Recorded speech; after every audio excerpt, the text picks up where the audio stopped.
Hello friends, வணக்கம். நீங்கள் tiffin sambar எப்படி பண்ணலான்னு பார்ப்போம். ஒரு டம்ளர் வந்து பாசிப்பருப்பு எடுத்து ஒரு 1 ஹவருக்கு முன்னாடி ஊற வச்சு எடுத்துட்டேன்.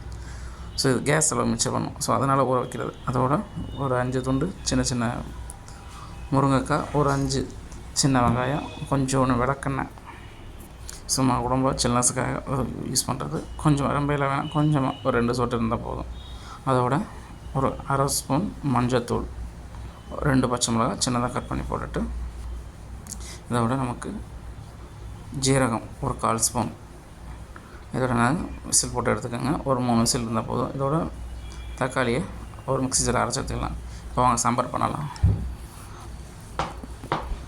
ஒரு கடாயில் கொஞ்சமாக ஆயில் போட்டு ஒரு 50 ml ஆயில் போட்டுட்டு, கடுகு ஒரு 25 கடுகு,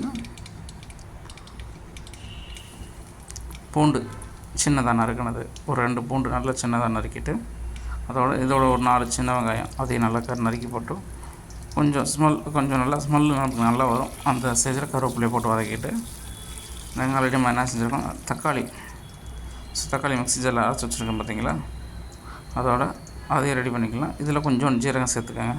சீரகம் சேர்த்துட்டு அதோட அரைச்சி வச்ச தக்காளியை நல்லா ஊற்ற பார்த்தீங்கன்னாவே உங்களுக்கு அந்த தக்காளி பதம் மாறினதுக்கப்புறம் வீட்டில் யூஸ் பண்ணுற சாம்பார் தூள், வேறு எந்த சாம்பார் தூள் வேணாங்க, வீட்டில் யூஸ் பண்ணுற சாம்பார் தூள் இல்லை குழம்பு மசாலா அதுவே போதுமானது. ஒரு அரை ஸ்பூன் மசாலா, உப்பு, இப்போ ஆல்ரெடி பாசிப்பருப்பு வேக வச்சுருக்கோம் பார்த்தீங்களா, இதோட ஊற்றி மிக்ஸ் பண்ணிவிட்டு ஒரு 5 நிமிஷம் சிம்மில் இருந்தாவே போதுமானது.